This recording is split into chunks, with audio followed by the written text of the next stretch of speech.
नमस्कार दोस्तों। ये है मेरा 2025 का पहला वीडियो। तो सबसे पहले आप सभी को हैप्पी न्यू ईयर। तो आज का वीडियो है हमारी फेमस स्ट्रैटेजी, हमारी प्यारी स्ट्रैटेजी ईटीएफ शॉप के ऊपर। तो रिसेंटली महेश सर ने एक नया अपडेट दिया था हमें, जिसका नाम था ईटीएफ शॉप वर्जन 2025। तो उसी से मुझे प्रेरणा मिली इस वीडियो को बनाने की, इस स्ट्रैटेजी को बैक टेस्ट करने की और इसमें अपने एनहांसमेंट्स ऐड करने की।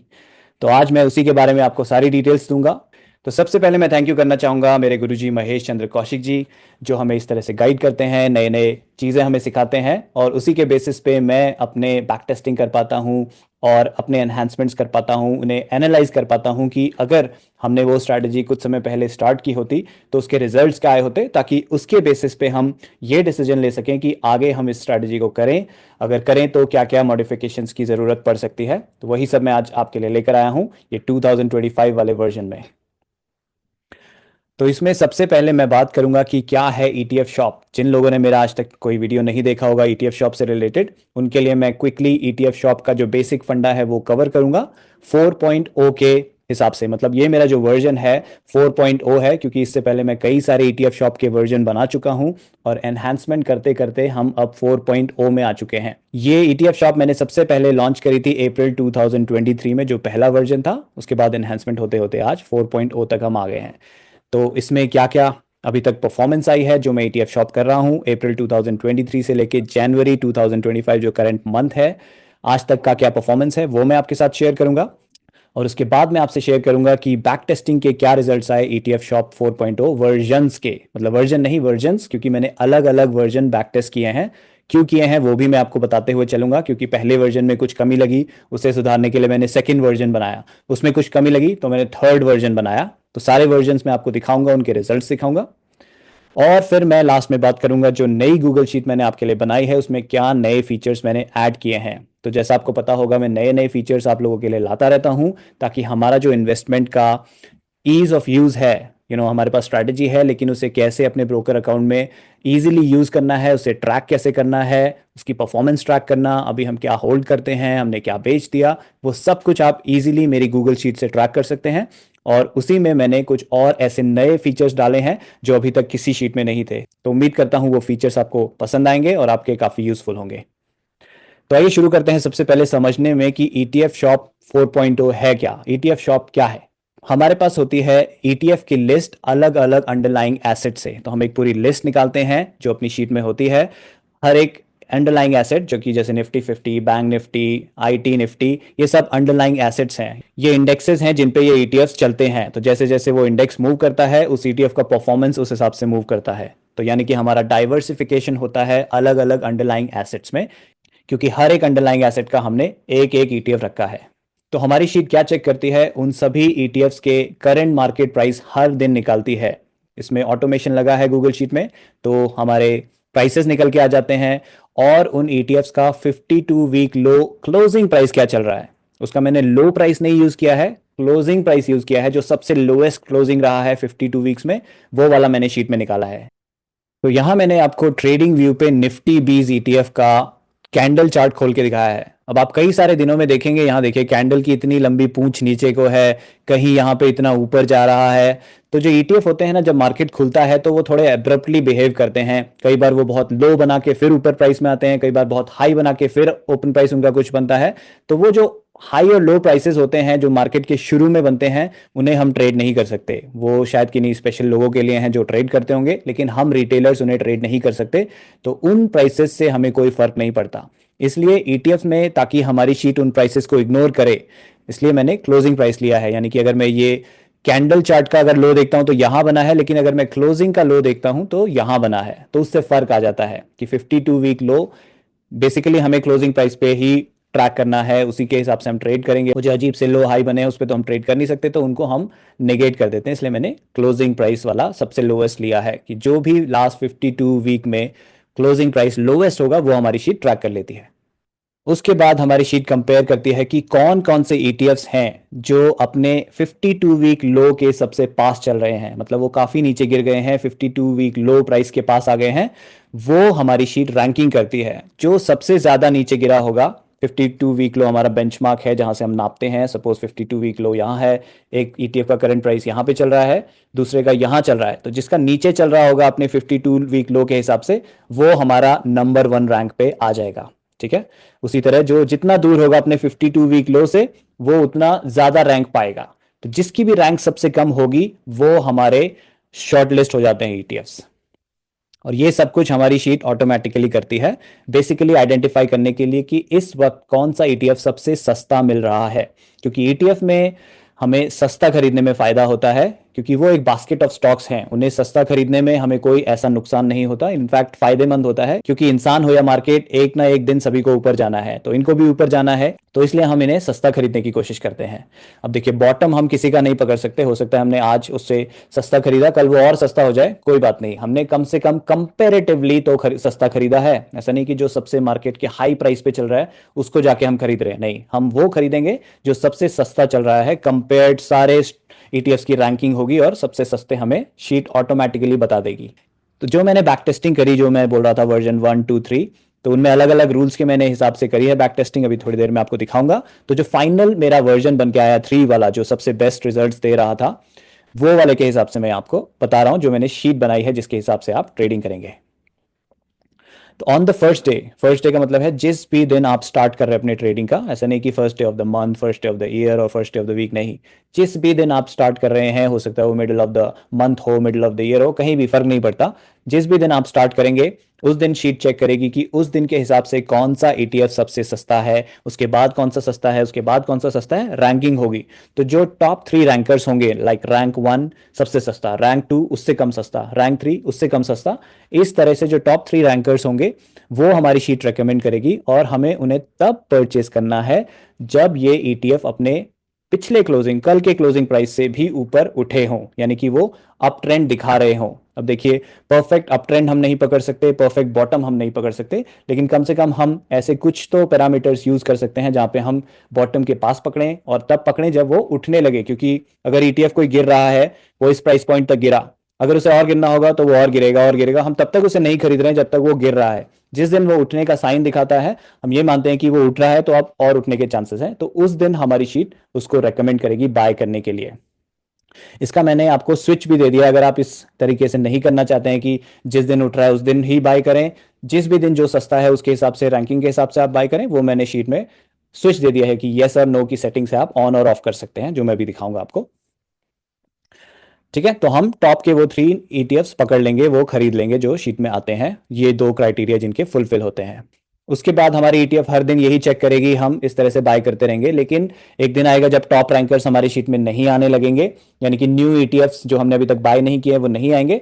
उसके बाद बारी आती है एवरेजिंग के, यानी कि जो ईटीएफ हमने ऑलरेडी खरीद रखे हैं उनको शीट चेक करेगी कि कौन सा ईटीएफ है जो 5% से ज्यादा गिरा है अपने लास्ट परचेज प्राइस से, जिस भी प्राइस पे हमने परचेज किया होगा उसे लास्ट, वहां से जो भी 5% या उससे ज्यादा गिरा होगा वो शीट सारे ट्रैक करेगी, और उनमें जो सबसे ज्यादा गिरा होगा, हो सकता है कोई 5% गिरा हो, कोई 6%, कोई 7%, तो जो 7% वाला होगा वो शीट हमें रेकमेंड करेगी कि ये आपका लास्ट परचेज प्राइस से सबसे ज्यादा गिरा हुआ है, आप इसको एवरेज आउट कीजिए, मतलब इसके और यूनिट्स खरीद लीजिए, क्योंकि वो भी सस्तों में सस्ता है।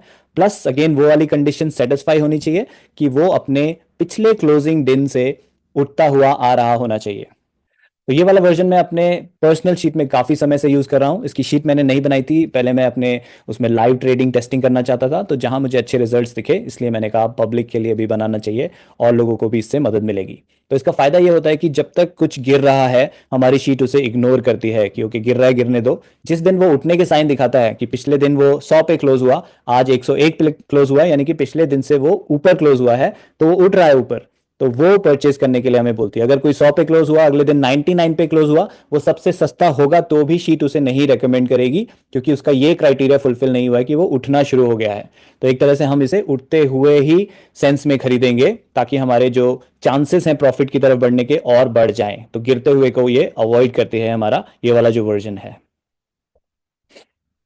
ओके, और जब हम एवरेजिंग कर रहे होंगे उस टाइम हम सिर्फ एक दिन में एक ही ईटीएफ खरीदेंगे। शीट हमें एक रेकमेंड करेगी, ऊपर आ जाता है मेरी शीट में कि कौन सा वो ईटीएफ है जो हमारे सबसे ज़्यादा गिरा हुआ है प्लस उठने लग गया है, वो रेकमेंड करती है और हम उसे परचेज कर लेते हैं। इसका डेमो मैं अभी दूंगा आपको। और उसके बाद सेलिंग की बारी आती है। तो हम अपने ईटीएफ्स को तब सेल करते हैं जब ये क्राइटेरिया सेटिस्फाई होते हैं। Cross the target price, explain letter. तो इसमें मैंने टारगेट प्राइस पे भी एक नया सिस्टम लगाया है, जिससे कि हमें एक तो ट्रेलिंग में मदद मिलेगी, जो जितना ज़्यादा उठना चाहता है वो उतना उठेगा, प्लस अगर हमारा बहुत सारा कैपिटल डिप्लॉय हो गया है तो हमारा टारगेट ऑटोमेटिकली रीएडजस्ट होगा मार्केट कंडीशन और हमारे अपनी शॉप के हिसाब से, ताकि हमारा कैपिटल रोटेशन जल्दी जल्दी हो और हम फंसे सा महसूस ना करें। ठीक है, तो वो मैं अभी समझाऊंगा कि कैसे मैंने डिज़ाइन किया है और उसके बैक टेस्टिंग के रिजल्ट्स क्या आए थे। तो एक ये कंडीशन हो गया कि जो भी टारगेट प्राइस है उससे उस तक या उसके ऊपर निकल जाए तो, प्लस जब वो गिरना शुरू हो। अब सपोज हमारा टारगेट हमने खरीदा 100 रुपए पे और वो ईटीएफ हमने 6% टारगेट पे रखा है, तो 106 रुपये, 106 रुपीज जब वो हो जाएगा तो उसका टारगेट आ गया, लेकिन वो बढ़ रहा है, हम उसे नहीं बेचेंगे। अगले दिन उसके बढ़ने के चांसेस हैं तो हम उसे और बढ़ने देंगे, जब तक वो बढ़ रहा है तब तक हम उसे बढ़ने देंगे। जिस दिन वो गिरेगा, मतलब अपने पिछले क्लोजिंग प्राइस से, पिछले लास्ट दिन के क्लोजिंग प्राइस से जब नीचे क्लोज होगा, तब हम उसे सेल करेंगे। तो इसके लिए जरूरी है कि हम मार्केट को 3 बजे के बाद वॉच करें। तो जो लोग ये ट्रेलिंग का इफेक्ट यूज करना चाहते हैं, इसका भी स्विच मैंने आपको शीट में दे दिया है। अगर आप इसे यस करते हैं तो आपको मार्केट को 3 बजे के बाद वॉच करना है, मतलब 3 बजे से 3:30 बजे के बीच में देखना है कि शीट क्या बता रहा है, कौन सा ईटीएफ बाय करने के लिए है, कौन सा सेल करने के लिए है। क्योंकि 3 बजे के बाद वो क्लोजिंग प्राइस के आसपास आ जाते हैं, तो हमारी शीट ये डिसीजन ले पाती है कि ओके, इसके गिरने के आसार हैं या बढ़ने के आसार हैं, और उसके अकॉर्डिंग हम एक्शन लेते हैं। लेकिन जो लोग ये नहीं कर सकते, 3 बजे के बाद उससे पहले ट्रेड करना चाहते हैं, वो ये फीचर ऑफ कर सकते हैं और नॉर्मली जब टारगेट आए तो सेल कर सकते हैं, अपने जीटीटी ऑर्डर्स लगा सकते हैं, उसके हिसाब से आराम से ट्रेड कर सकते हैं। ओके, तो अब समझते हैं ये जो डायनेमिक टारगेट वाला मैंने बात करी कि टारगेट ऑटोमेटिकली एडजस्ट होता है, क्योंकि ये सब मेरी लर्निंग से आया है। जैसे जैसे मैंने शीट को यूज़ किया, स्ट्रैटेजी को यूज़ किया, बहुत सारे फेजेस देखे मैंने, बहुत सारे मार्केट के अलग अलग मूड्स देखे, मेरा पैसा कहाँ पे ज़्यादा इन्वेस्ट हो गया, कहाँ मुझे निकलने में तकलीफ हो रही थी, वो सारी चीज़ों को मैंने अब आपके लिए अपने ऑब्जर्वेशन, अपने एक्सपीरियंस के हिसाब से यहाँ डिज़ाइन करके दे दिया है। तो इसमें क्या करते हैं हम, डायनेमिक टारगेट प्राइस होगा हमारी इस स्ट्रैटेजी में। तो पहली चीज होगी कि जब तक हमारा जो ओवरऑल कैपिटल है जो हमने इस स्ट्रैटेजी के लिए रखा है, जब तक वो 70% से कम यूज हुआ है, तब तक हमारा टारगेट प्राइस रहेगा 6%। यानी कि हर एटीएफ को हम 6% या उससे ऊपर बेचेंगे। अगर आप ट्रेलिंग यूज कर रहे हैं तो 6% से ऊपर जाएगा। अगर आप ट्रेलिंग के बिना सिंपल 6% का जीटीटी ऑर्डर लगा के सेल करते हैं तो 6% पे आप बेचेंगे। ठीक है, लेकिन जब तक 70% कैपिटल यूज नहीं हुआ है तब तक 6% का टारगेट चलेगा। उसके बाद जब 70 से 80% के बीच में हमारा कैपिटल यूज हो गया है, तो हम टारगेट रिड्यूस करके 5% कर देते हैं। और फिर जब 80 से 90% हो जाएगा तो हम 4% कर देंगे, क्योंकि जितना ज्यादा हमारा कैपिटल यूज हो रहा है हमें उसे फ्री भी करना है। देखिए, ये एक शॉप की तरह है, हम अपनी शॉप में माल भरते जा रहे हैं, भरते जा रहे हैं, लेकिन अगर वो बिकेगा नहीं तो हमारे प्रॉफिट्स नहीं आएंगे। शॉप की तरह, एक बिजनेस की तरह हमें अपना रोटेशन भी करना पड़ता है, बाय करा है तो सेल भी करना पड़ेगा। तो बहुत सारा माल इकट्ठा हो गया हमारी शॉप में, लेकिन हम उसे बेच नहीं पा रहे हैं, तो हमारा पैसा एक तरह से फंस जाएगा। इसलिए हम कैपिटल जितना यूज हुआ है उसके हिसाब से अपना टारगेट परसेंटेज एडजस्ट करते रहेंगे, और ये सब शीट में ऑटोमेटिक होगा। ठीक है, शीट को पता होगा कि आपका कितना कैपिटल यूज हो चुका है। मैं अभी थोड़ी देर में डेमो दिखाऊंगा आपको, उसके अकॉर्डिंग शीट ऑटोमेटिकली ये टारगेट को रीसेट करती चलेगी। ठीक है, तो यहां तक समझ गए। 90% के ऊपर जब हमारा कैपिटल यूज हो जाएगा तो हमारा सेल टारगेट हो जाएगा 3.14%। इससे नीचे हम नहीं जाएंगे। मिनिमम हम 3.14% पे सेल करने वाले हैं जब हमारा कैपिटल यूज हो चुका है 90% से ज्यादा। इसकी बैक टेस्टिंग के रिजल्ट्स मैं अभी आपको दिखाऊंगा और इससे क्या फर्क आया है वर्सेस कि अगर हम सेम 6% का टारगेट रखते तो क्या होता, वर्सेस ये वाला जो डायनेमिक टारगेट है उससे क्या होता है, वो रिजल्ट्स अभी आपको दिखाऊंगा। तो उम्मीद करता हूं स्ट्रैटेजी आपको क्लियर हो गई होगी। अब बात करते हैं परफॉर्मेंस की। तो बैक टेस्टिंग देखने से पहले परफॉर्मेंस देख लेते हैं। जो अभी तक वर्जन हमने यूज किया है, जो मैंने पर्सनली यूज किया है, जो आप लोगों के साथ शेयर किया है, टाइम टाइम पे वो अपडेट होते रहे हैं, उसके हिसाब से पिछले ऑलमोस्ट 2 साल होने वाले हैं। अप्रैल 2023 से स्टार्ट किया था, अभी जनवरी 2025 हो गया है। तो इन लगभग 2 साल होने वाले हैं। इन 2 सालों में कैसा परफॉर्मेंस रहा है, क्योंकि देखिए, आपको रोजी पिक्चर तो कोई भी यूट्यूबर दिखा देगा, लेकिन रियल पिक्चर जो दिखाए वही आपके लिए सही मार्गदर्शन है। तो मैं जो एक्चुअल में कर रहा हूँ, जो मेरी शॉप एक्चुअल में जो प्रॉफिट जनरेट कर रही है, मैं टाइम टू टाइम आपके साथ शेयर करता रहता हूँ। तो आज वही टाइम है, इसमें मैं आपके साथ वो शेयर करूंगा जो मेरी अपनी पर्सनल शीट में हो रहा है। चाहे उसमें प्रॉफिट हो चाहे लॉस हो, मतलब लॉस तो हम बुक नहीं करते, बट चाहे प्रॉफिट हो, कम हो, ज़्यादा हो, ना हो, वो सब आपको यहाँ पे अब दिख जाएगा। तो मैंने अपनी शीट से ये स्क्रीनशॉट लिया है। जो लोग मेरी शीट ऑलरेडी यूज़ कर रहे हैं या फिर पिछले वीडियो देखे हैं उन्हें पता होगा, जहां हम अपनी सेलिंग रिकॉर्ड करते हैं, बिका हुआ माल शीट जिसका नाम है, वहां पे एक टेबल बन के आता है और उसमें हमें मंथली परफॉर्मेंस दिखती है कि किस मंथ में कितना प्रॉफिट हुआ। जिस मंथ में कोई प्रॉफिट नहीं होता वो ऑटोमेटिकली यहाँ आता ही नहीं है, ये टेबल ऑटोमेटिकली शीट में बनता रहता है। तो यहाँ आप देखेंगे 2023 अप्रैल से शुरू हुआ और हर एक महीने में कुछ ना कुछ प्रॉफिट आया है।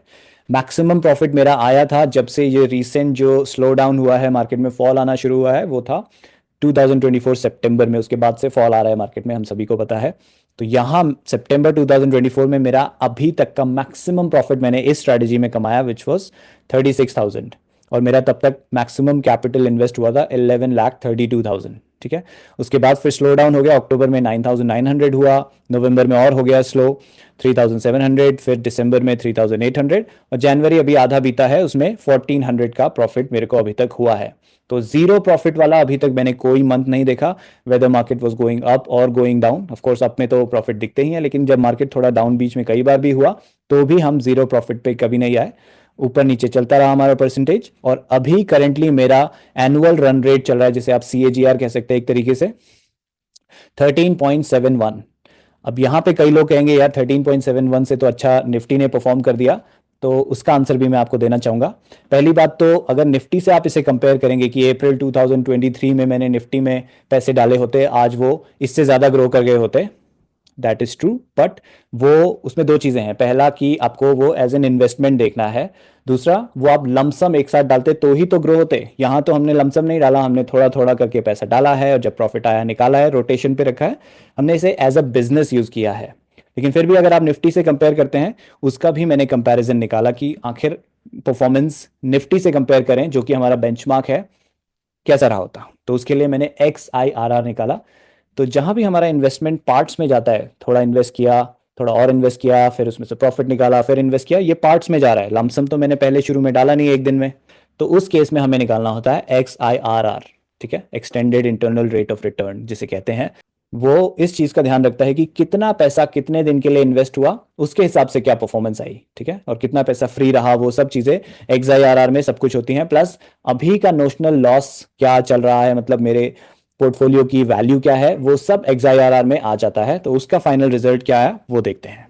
तो मैं अपनी ETF शॉप खोल लेता हूँ, 3.0 वर्जन जो मेरा लीफो का वर्जन। और ये जो सारी मैंने बैक टेस्टिंग जो सब कुछ सिखाया आपको, लीफो के हिसाब से किया है, लास्ट इन फर्स्ट आउट। तो अगर आपने मेरा लीफो का कॉन्सेप्ट नहीं सुना है, नहीं जानते हैं, तो लीफो पे मैंने एक डेडिकेटेड वीडियो बनाया था कि लीफो कैसे काम करता है। और उसकी ट्रैकिंग हमें अपने एंड पे करनी होती है, ब्रोकर एंड पे नहीं होती, क्योंकि वहाँ लीफो नहीं, वहाँ तो फीफो ही चलता है, फर्स्ट इन फर्स्ट आउट। तो लीफो की ट्रैकिंग वगैरह, उसके रिजल्ट्स कैसे आते हैं, क्यों मुझे लीफो पसंद है, वो सब मैंने लीफो वाले वीडियो में बताया है। उसका लिंक भी मैं आपको डिस्क्रिप्शन में दे दूंगा, उसको भी आप अगर लीफो को अच्छे से समझना चाहते हैं वो ज़रूर देख लीजिएगा, क्योंकि आज की जो शीट है वो लीफो पे बेस्ड है। तो ये है मेरी शीट, जिसमें अगर मैं बिका हुआ माल में जाता हूँ और यहाँ राइट हैंड साइड में मेरा टेबल बन के आ रहा है, जूम इन कर लेते हैं थोड़ा। ठीक है, ये वही टेबल है जिसका स्क्रीनशॉट अभी मैंने आपको दिखाया था। ठीक है, प्रॉफिट्स वगैरह, इसमें मैंने XIRR भी निकाला है। तो XIRR निकालने के लिए हमें ये पता होना चाहिए कि किस डेट को मैंने कितना इन्वेस्ट किया, किस डेट को मैंने कितना प्रॉफिट बुक किया, और प्रेजेंटली मेरा ओवरऑल पोर्टफोलियो का वैल्यू क्या है। वो सब निकालने के बाद XIRR यहाँ पे निकल के आता है। तो ये सारा डेटा मैंने निकाल लिया, प्लस XIRR मैंने निकाला, इसमें आ रहा है 12.70%। ये एनुअल रेट होता है, ठीक है, एनुअल XIRR होता है। तो इसे निफ्टी से कंपेयर करने के लिए मैंने क्या किया, निफ्टी का प्राइस निकाला जिस दिन मेरा पहला इन्वेस्टमेंट हुआ है इसमें। देखिए 5 जैन 2022, ये 24 सितंबर 21 भी है, लेकिन ये कोई पता नहीं बहुत पुराना इन्वेस्टमेंट था। तो बेसिकली मैं ETF में ऑलरेडी इन्वेस्ट कर रहा था, इसे शॉप में मैंने कन्वर्ट किया था अप्रैल 2023। तो उसी का टेबल मैंने बनाया, उससे पिछले वाला टेबल नहीं था मेरे पास। तो यहाँ पे देखिए मेरा ये 22 चल रहे थे 5 जैन 2022 से, और सेलिंग उसमें अप्रैल से आई। तो निफ्टी का प्राइस 5 जैन 2022 को क्या था, 17,925। और लास्ट ट्रेडिंग डेट पे निफ्टी का प्राइस था 23,203। ये ऑटोमेटिकली शीट में आ रहा है। इसके हिसाब से निफ्टी कितना इंक्रीज हुआ है, 29.44%। और क्योंकि 3 साल बीत चुके हैं जब से ये मैंने डेटा निकाला है, 2022 से लेके 2025 तक, तो इंक्रीज इन निफ्टी 29.44%, उसे इन 3 सालों से डिवाइड करें ताकि हमें एनुअल रेट पता चल जाए, तो 9.68% होता।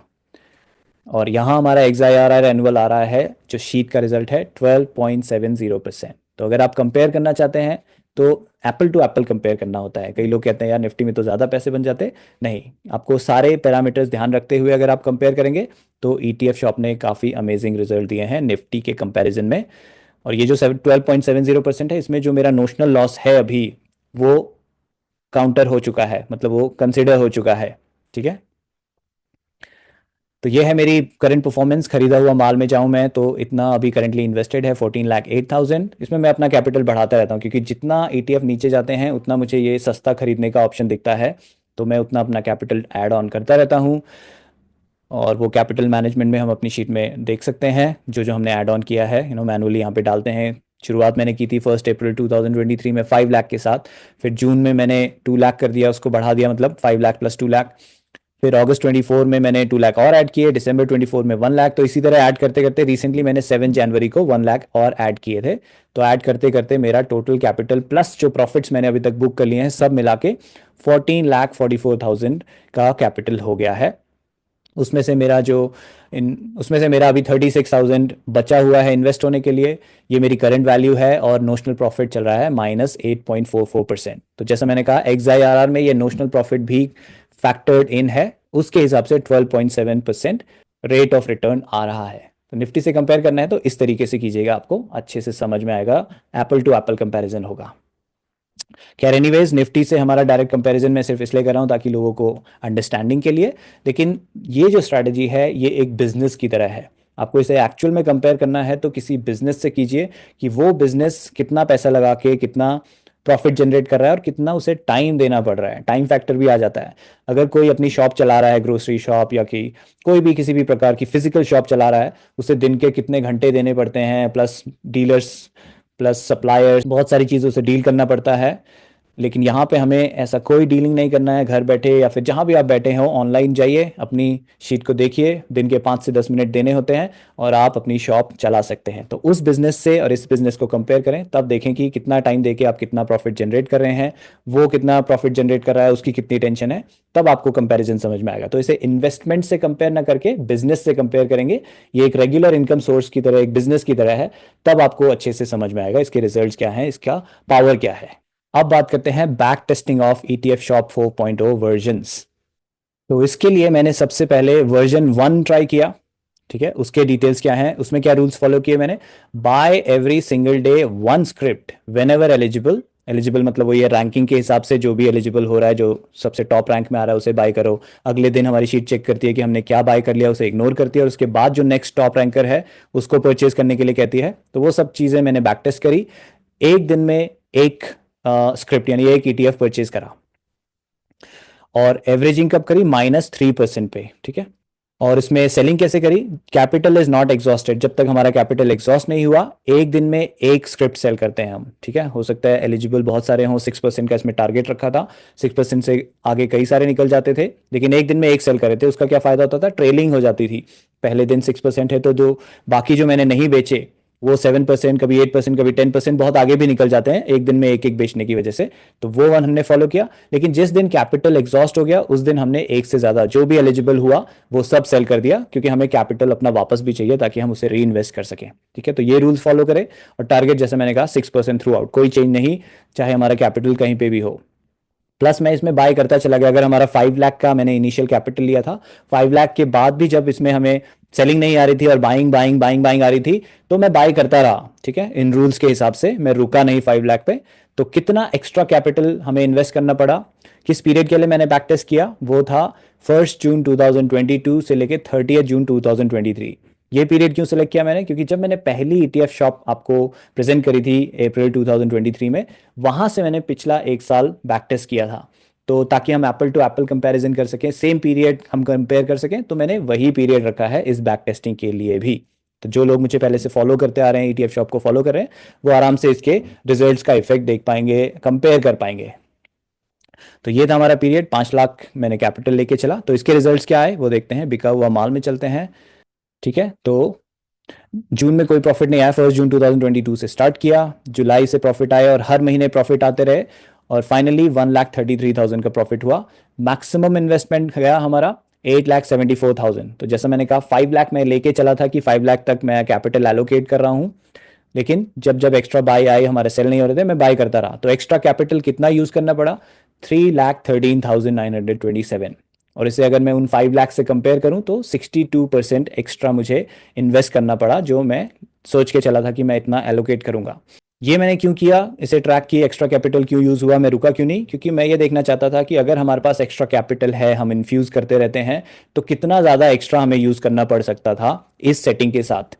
और मेरा फिर मेन गोल था कि ओके इसमें इतना हुआ, लेकिन ये काफ़ी ज़्यादा है, हर कोई अफोर्ड नहीं कर सकता इतना कैपिटल डालने के लिए। जो कर सकते हैं वो तो कर ही सकते हैं, लेकिन जो नहीं कर सकते उनके लिए मुझे ऐसा कुछ डिज़ाइन करना था कि कैपिटल कम हो लेकिन प्रॉफिट्स हमारे इफेक्ट ना हो, कि कैपिटल हमारे रेंज में रहे, बहुत ज़्यादा रेंज से बाहर ना जाना पड़े, लेकिन प्रॉफिट्स इफेक्ट ना हो। तो हम क्या चीज़ ध्यान रखेंगे यहाँ पे? हम ट्रैक करेंगे कि अप्रॉक्स एनुअलाइज परसेंटेज क्या रहा हमारा फाइनली, जहां बैक टेस्टिंग हमने खत्म करी।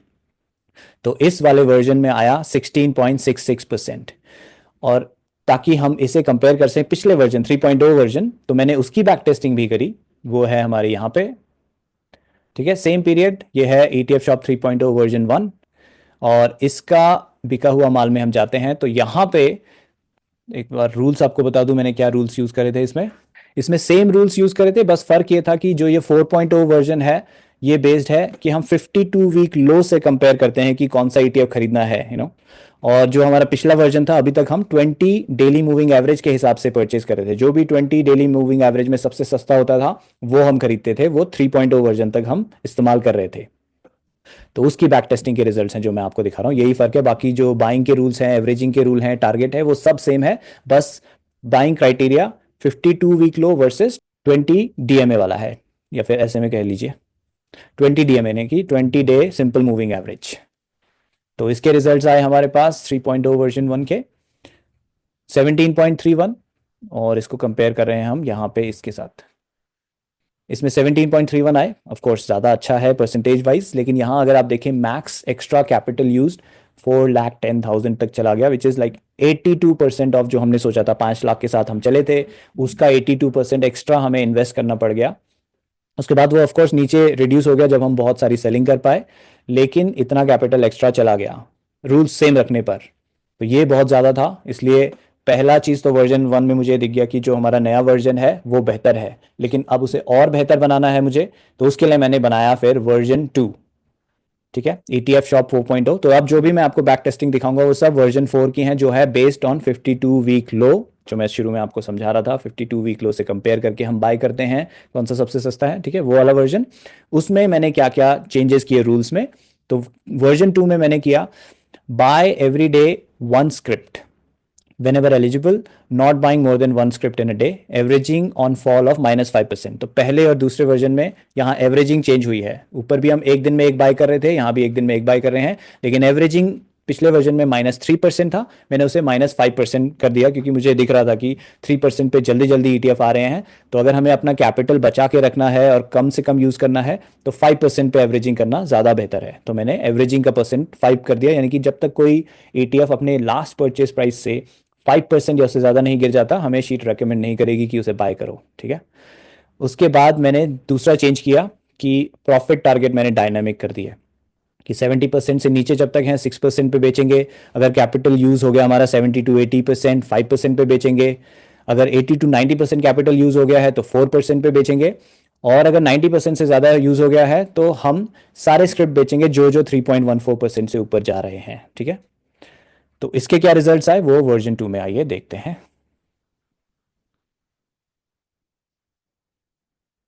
ओके, तो सेम पीरियड मैंने बैक टेस्ट किया, सेम 5 लाख का कैपिटल लेके मैं चला, बस रूल्स यहाँ पे चेंज हो गए। तो रिजल्ट क्या आए हैं लास्ट में देखते हैं। 17.19% का हमारा एनुअल रन रेट रहा, लेकिन कैपिटल यूज आप यहाँ पे देखेंगे, मैक्स कैपिटल यूज 70,800।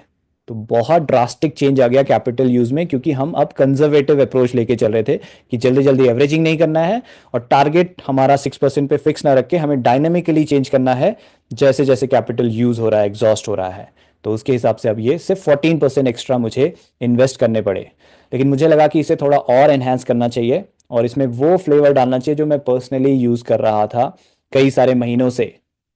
तो वो क्या है, वो है वर्जन 3 फाइनल वर्जन, जो मैंने आपके साथ शेयर करा है एज अ शीट, जो आप यूज कर सकते हैं। तो उसमें मैंने क्या रूल्स यूज करे हैं, buy only when the price is in up trend compare to last day. तो अगर कोई ईटीएफ गिर रहा है, हम उसके कल के प्राइस से चेक करेंगे कि अगर वो 100 रुपीज़ पे था, आज 99 पे आ गया, हम नहीं बाय करेंगे क्योंकि वो गिर रहा है। कल हम फिर चेक करेंगे, अगर वो 98 पे आ गया, हम नहीं बाय करेंगे क्योंकि वो गिर रहा है। परसों चेक करेंगे, अगर वो 98 से उठ के 98 के ऊपर चला गया, 99 या 98.5 वटेवर, 98 से ऊपर होना चाहिए, यानी अब वो बढ़ने लग गया है, तो हम बाय करेंगे। तो वो था पहला चेंज, बहुत मेजर चेंज, क्योंकि इसमें गिरते हुए मार्केट में हमें बाय नहीं कराता है, मतलब मिनिमल बाय कराता है, क्योंकि गिरते हुए मार्केट में भी कुछ ईटीएफ बढ़ रहे होते हैं, तो वो तो हमें बाय करवाएगी शीट, वो हम बाय करते रहेंगे, लेकिन बहुत सारा बाय नहीं करेंगे और ज्यादा लोअर प्राइस पे बाय कर पाएंगे, क्योंकि जितना लोअर प्राइस पे हम बाय करते हैं वहां से रिकवरी जल्दी आती है। और हम बाय करते हैं up to 3 scripts in a single day. पिछले वर्जन में हम एक दिन में एक ही बाय कर रहे थे, लेकिन यहाँ पे मैंने अप टू 3 स्क्रिप्ट्स, मतलब 3 ETFs बाय किए हैं एक साथ, जो भी ये क्राइटेरिया फुलफिल कर रहे थे कि 52 वीक लो के सबसे पास थे और बढ़ रहे थे पिछले दिन के कंपैरिजन में। ये इसलिए क्योंकि कई सारे दिन आपको दिखेंगे इसमें जब मार्केट गिर रहा होगा तो आपकी बाइंग नहीं आएगी, वर्सेस जो दूसरा वर्जन है उसमें मार्केट गिर भी रहा होता है तो कोई ना कोई ईटीएफ तो 52 वीक लो के पास होता है, और वो वर्जन में हम ये तो चेक कर रहे नहीं होते हैं कि वो ईटीएफ बढ़ रहा है या नहीं बढ़ रहा है, तो हर दिन ऑलमोस्ट बाय होता ही रहता है हमारा। लेकिन यहाँ क्योंकि हमारा बाइंग डिले होता है, तब तक के लिए हम डेफर करते हैं, छोड़ देते हैं जब तक कि ईटीएफ बढ़ना ना शुरू करें, इसलिए एक से ज्यादा बाइंग मैंने रखी है, अप टू 3 है, बहुत ज्यादा एग्रेसिव भी नहीं जाना है, यानी कि एक दिन में 10 बाय कर लिए, मैक्सिमम 3 बाय किए हैं, वही रूल है जो हमारी एक्चुअल ट्रेडिंग में हम यूज करेंगे, मैक्सिमम 3। ठीक है, और एवरेजिंग -5% पे। तो जिस भी दिन नया न्यू बाय अवेलेबल नहीं है उस दिन शीट चेक करेगी कि कौन सा ईटीएफ 5% से ज्यादा गिरा है, प्लस वो अपने पिछले दिन के क्लोजिंग प्राइस से ऊपर ट्रेड कर रहा है, तो वो यानी राइजिंग अप है। और जैसे मैंने कहा 3 बजे के बाद हम चेक करेंगे तो ही हमें बेस्ट रिजल्ट्स मिलते हैं इसमें, क्योंकि तभी पता चलता है क्लोजिंग प्राइस किस तरफ जा रहा है। और ऐसा नहीं कि 3 बजे के बाद ही यूज करना है, जिसे 3 बजे से पहले यूज करना है उसके लिए भी मैंने सेटिंग दे रखी है शीट में। कैपिटल एग्जॉस्टेड, वही सारा जो मैंने पहले बताया, डायनेमिक टारगेट वो वाला सेम सेटिंग। तो इसके रिजल्ट्स क्या आए वो देखते हैं। तो ये है हमारा बिका हुआ माल, इसमें हमने 17.36% कमाए। तो जैसे मैंने कहा परसेंटेज वाइज हमारा प्रॉफिट ज़्यादा इफेक्ट नहीं होना चाहिए, मेन मेरे को इफेक्ट लाना था कि ये जो मैक्सिमम कैपिटल यूज हो रहा है वो कम से कम हो, ताकि हमारी जो हमने एक सेट करा हुआ है कि 5 लाख का हम सोच के चलें, थोड़ा बहुत एक्स्ट्रा लगाना पड़े तो चलेगा, लेकिन बहुत ज़्यादा लगाना पड़े तो नहीं चलेगा, क्योंकि हर किसी के पास ऐसे एक्स्ट्रा कैपिटल नहीं पड़ा होता है। तो मेजॉरिटी ऑफ द पीपल उनके पास लिमिटेड कैपिटल होगा, तो उनके फेवर में है ये वाला वर्जन। तो यहाँ पे सारे वर्जन जो मैंने बैक टेस्ट किए उनमें सबसे कम यहाँ यूज हुआ है, ऑलमोस्ट 30,000, विच इज 5 लाख का सिर्फ 6%। ठीक है, लेकिन प्रॉफिट परसेंटेज हमारा इफेक्ट नहीं हुआ। हाँ, अगर आप अमाउंट वाइज देखेंगे तो ऑफकोर्स अमाउंट वाइज उनमें प्रॉफिट ज्यादा है, बट परसेंटेज वाइज देखना जरूरी है, क्योंकि दो लोग हैं, एक आदमी टेस्ट देता है 10 नंबर का, एक आदमी देता है 100 नंबर का। जो 10 नंबर का टेस्ट दे रहा है उसके 9 मार्क्स आए, जो 100 नंबर का टेस्ट दे रहा है उसके 90 मार्क्स आए। अब सिर्फ हम मार्क्स मार्क्स देखेंगे, कहेंगे वाह यार 90 वाले ने कमाल कर दिया, ये 10 वाले के तो सिर्फ 9 मार्क्स आए। लेकिन परसेंटेज में आप देखेंगे तो दोनों 90% पे हैं, यानी कि दोनों ने सेम काइंड ऑफ परफॉर्मेंस किया है, 9 मार्क्स या 90 मार्क्स से फर्क नहीं पड़ता, परसेंटेज वाइज क्या है, दोनों ने सेम परफॉर्म किया है। तो वही चीज़ है यहाँ पे, यहाँ पे 90,000 का प्रॉफिट हुआ लेकिन हमें कम पैसा भी लगाना पड़ा। तो उसके हिसाब से आप सोचिएगा कि ये परसेंटेज देखना है 17.36%। और पिछले वर्जन आप पीछे ये वीडियो करके देख सकते हैं, वहां पे देखेंगे आप कि हमारा जो ये परसेंटेज है ये ज़्यादा इफेक्ट नहीं हुआ, लेकिन हमारा जो ये मैक्सिमम कैपिटल हमें जो डिप्लॉय करना है ये बहुत बड़ा फैक्टर है। अभी उन लोगों को जो जिनके पास बहुत सारा कैपिटल है उन्हें नहीं समझ में आएगा, लेकिन जिनके पास लिमिटेड कैपिटल है वो ये बहुत अच्छे से समझेंगे कि ये जो चेंज है ये कितना ड्रास्टिक चेंज है, कितना बड़ा चेंज है, और कितना उनको पीस ऑफ माइंड देगा कि ऐसा नहीं है कि उन्हें बहुत सारा अनलिमिटेड कैपिटल की ज़रूरत है इस स्ट्रैटेजी को करने के लिए। थोड़ा बहुत एक्स्ट्रा आपके जो आपने एलोकेशन सोचा है उससे ऊपर जा सकता है, लेकिन बहुत ऊपर जाने के चांसेस इसमें मिनिमाइज हो जाते हैं, क्योंकि जो हमने डायनेमिक जो मैंने सेटिंग्स करी हैं उसके हिसाब से। तो इसे आप एक ब्रांड न्यू स्ट्रैटेजी कह सकते हैं, क्योंकि ये वाला वर्जन मैंने अभी तक किसी शीट में नहीं दिया है, किसी यूट्यूब वीडियो में आपको ये वर्जन नहीं मिलेगा। मैं हमेशा कहता हूँ महेश सर से मैं प्रेरणा लेता हूँ, उन्हीं से मैंने प्रेरणा लेके ये सब स्टार्ट किया। वैसे तो मैं ये जो 52 वीक लो वाला वर्जन है, मैं 52 वीक हाई के हिसाब से सेलेक्ट कर रहा था कौन सा सबसे सस्ता है, और मैं अपनी शीट में उसे यूज़ कर रहा था। जो अपने रिजल्ट्स मेरी शीट के देखे उसमें पिछले 6-7 महीने में मैंने वही किया है, उसके हिसाब से वो रिजल्ट्स आए हैं और अच्छे रिजल्ट्स आए हैं, इसलिए मुझे पसंद आया, इसलिए मैं शेयर कर रहा हूँ। तो ये जो वर्जन है ये ब्रांड न्यू वर्जन है, ये वर्जन अभी तक किसी वीडियो में आपको नहीं मिलेगा। और दोस्तों मैंने ये वाला वर्जन जो हमारा फाइनल 3 वर्जन है इसको मैंने इस पीरियड में भी बैक टेस्ट किया जहां से हमने रिसेंटली निफ्टी को और अपने मार्केट को गिरते हुए देखा। तो रिसेंटली 26 सितंबर को निफ्टी ने टॉप बनाया था और उसके बाद ये गिर गया है काफ़ी सारा। देखिए ऑलमोस्ट 12% गिर गया था, अभी फिलहाल ये 11.5% गिरा हुआ है। तो इस पीरियड में भी मैंने बैक टेस्ट किया क्योंकि बढ़ते हुए मार्केट में हम कर लेते हैं, लेकिन गिरते हुए मार्केट में कैसा परफॉर्मेंस आया होता, कितना एक्स्ट्रा कैपिटल यूज़ हुआ होता, वो भी हम चेक कर लेते हैं। तो आइए उसकी शीट आपको दिखाता हूँ। तो ये वाला वर्जन है ETF शॉप 4.0 वर्जन 3, लेकिन बैक टेस्टिंग का पीरियड अलग है। 26 सितंबर 2024 से लेके 17 जैन 2025 तक मैंने बैक टेस्ट किया है इसको।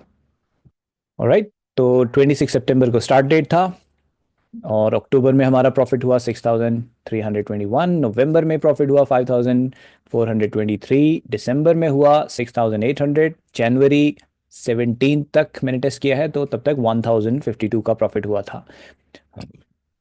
तो ओवरऑल 19,600 का प्रॉफिट हुआ, मैक्सिमम इन्वेस्टमेंट हुआ 4,72,000, हम लेकर चले थे 5 लाख। तो इस पीरियड में जहां हमने देखा निफ्टी 12% तक गिर गया था, हमारा कोई एक्स्ट्रा कैपिटल यूज़ नहीं हुआ और बीच में भी हमने गिरते हुए मार्केट में भी यहाँ प्रॉफिट कमाया। तो बेसिकली आइडिया देखिए क्या है, यहाँ पे हम डाइवर्सिफिकेशन करते हैं, हम उन ETFs को बाय करते हैं जो बढ़ रहे होते हैं। तो इस केस में हमें ऐसे ETFs मिल जाते हैं जो बढ़ रहे हैं और उसे हम ट्रेल करते रहते हैं जब तक वो बढ़ रहे हैं, तो उसको हम बेचते नहीं हैं। तो आप देखें कहीं 16%, एक तो 42% भी है, ये कौन सा था, मैकटेक ETF में तो हमने 42% तक बनाया और ये मॉन 100 में 20% बनाया, 21% बनाया। तो ये सारे ETFs हमारे बिके थे, इन्होंने हमें प्रॉफिट बना के दिया। तो यहाँ पे हमारा प्रॉफिट बना 4.33% ओवरऑल, जो हमारा इन्वेस्टमेंट हुआ था मैक्सिमम और जो पॉकेट से हमारा पैसा गया था। और उस पे एनुअल रन रेट निकाले तो 12.43, मतलब इसी पेस से अगर हमारा आगे भी प्रॉफिट होता रहता अगले टोटल 12 महीने तक तो हमारा 12.43% हो जाता। तो गिरते हुए मार्केट में भी हम पैसा बना पाए। तो ये है स्ट्रैटेजी का एक पॉइंट जो एक बहुत ही बड़ा पॉजिटिव पॉइंट है। जैसे मैंने कहा यहाँ डाइवर्सिफिकेशन होता है, हम अलग अलग चीज़ों में करते हैं। तो ज़रूरी नहीं है मार्केट गिर रहा है तो सब कुछ ही गिरेगा, कुछ ना कुछ बढ़ भी रहा होता है। अब बहुत ही भयंकर गिर रहा है, सब कुछ गिर रहा है तो प्रॉफिट हम यहाँ नहीं देख पाते, लेकिन यहाँ पे कुछ बढ़ रहा था कुछ गिर रहा था तो उसके हिसाब से हमने ये प्रॉफिट्स देखे। तो कई लोग शिकायत करेंगे कि मार्केट गिरते हुए में तो दिखाओ, तो मैंने ये वाला पीरियड जो रिसेंटली अभी हुआ है वो चूज करके आपको दिखा दिया है। ओके, तो ये होगी बैक टेस्टिंग। तो फाइनल जो हमारा वर्जन है वो 3 वर्जन है, थर्ड वाला वर्जन जो मैंने आपके लिए गूगल शीट बनाई है जिसे आप अपने पर्सनल इन्वेस्टमेंट के लिए यूज कर सकते हैं। तो उस गूगल शीट में मैंने क्या क्या नए फीचर्स दिए हैं उनके बारे में आपको बता देता हूँ। Based on the principle of finding the cheapest ETF according to the distance from 52 week low, तो जो भी अपने 52 वीक लो के डिस्टेंस के हिसाब से सबसे पास होगा 52 वीक लो के, उसको हम रैंकिंग देंगे सबसे ज़्यादा। जो थोड़ा दूर होगा उसकी रैंकिंग और कम, यानी कि रैंक 1 होगा जो सबसे पास है, रैंक 2 होगा जो थोड़ा और दूर है, जो रैंक 3 होगा जो और थोड़ा दूर है। ठीक है, तो उस हिसाब से हमारी रैंकिंग होगी। Buying only when the ETF starts rising compared to last day, this setting can be turn on and off. तो अगर ETF गिर रहा है गिर रहा है गिर रहा है, हम नहीं बाय करते। जब वो गिरते गिरते उठने वाला दिन होगा जिस दिन, उस दिन हम बाय करते हैं। ठीक है, तो ये एक बहुत मेजर चेंज है जो नया चेंज है। और इस सेटिंग को आप ऑन और ऑफ कर सकते हैं। अगर आपको ये नहीं सेटिंग यूज़ करनी है तो आप शीट में ऑफ कर सकते हैं, ये अलग तरीके से काम करेगा जो मैं डेमो में अभी आपको दिखाऊंगा। इनफैक्ट मैं डेमो भी दे देता हूँ आपको शीट का। ऑलराइट दोस्तों, तो ये है हमारी नई sheet ETF shop 4.0 based on 52 week low with LIFO and trailing. और ये मैंने 18 जैन कल बनाया था, वो डेट है। तो जैसा आपको पता होगा मैं जब भी कोई अपडेट करता हूँ शीट में यहाँ डेट चेंज कर देता हूँ ताकि शीट के नाम से ही आपको पता चल जाए लास्ट अपडेट कब हुआ है। और चेंज लॉग मेरी एक शीट के अंदर एक शीट होती है जहाँ मैं चेंजेस मेंशन करता हूँ कि इस दिन मैंने ये चेंज किया, ताकि आपको पता चल जाए कि ये वाला चेंज है, मुझे शीट अपडेट करनी है या नहीं करनी है। तो हमारी स्ट्रैटेजी शीट में सबसे पहले ये डिस्क्लेमर है कि ये आपके एजुकेशनल पर्पज़ के लिए है। अगर आप इससे इन्वेस्टमेंट करते हैं, इससे प्रॉफिट या लॉस जो भी आपको होता है उसके लिए फुली आप ही रिस्पॉन्सिबल होंगे, क्योंकि शेयर मार्केट में हर कोई अपने पैसे के लिए जिम्मेदार है। आप प्रॉफिट बनाते हैं, आप लॉस बनाते हैं, आप जिम्मेदार हैं। तो अपने फाइनेंशियल एडवाइजर से कंसल्ट करने के बाद ही कोई डिसीजन लीजिएगा। और जब आप ये शीट को परचेज करेंगे उसके बाद आपको इसकी कॉपी बनानी होती है। ठीक है, मेक अ कॉपी। वैसे तो मैं जो लिंक आपको दूंगा वो डायरेक्टली आपको कॉपी वाले पेज पे ले जाएगा जहां वो पूछेगा कि शीट की कॉपी बनानी है, आप ओके करेंगे और शीट की कॉपी बन के सीधा आपके पास आ जाएगी और उस कॉपी को आप एडिट कर सकते हैं, अपने पर्सनल यूज़ के लिए यूज़ कर सकते हैं। फिर मैंने सारे स्टेप्स दिए हैं जो इस स्ट्रैटेजी में हम यूज़ करते हैं, ताकि आपको कभी रिमाइंड कराना अपने आप को कि क्या क्या स्टेप्स होते हैं, कब बाय करना है, कब एवरेजिंग करना है, कब सेल करना है, वो सब यहाँ पे मैंने समराइज कर दिया है।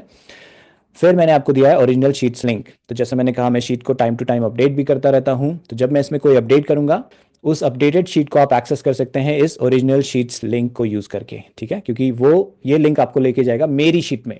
एक बार आप कॉपी बना लेंगे तो आपकी शीट को कोई चेंज नहीं कर सकता आपके अलावा। तो मैं जो अपडेट करूंगा वो मेरी शीट में होंगे, आपकी शीट में नहीं आएंगे। तो मैं जो अपडेट करता हूँ वो ओरिजिनल शीट से आप एक्सेस कर सकते हैं, और फिर उसकी एक और नई कॉपी बना के फिर अपना डेटा उसमें डाल देंगे, तो सारे फीचर जो मैंने नए ऐड किए हैं वो आपको मिल जाएंगे आसानी से। नेक्स्ट मैंने दिया है master ETF sheet.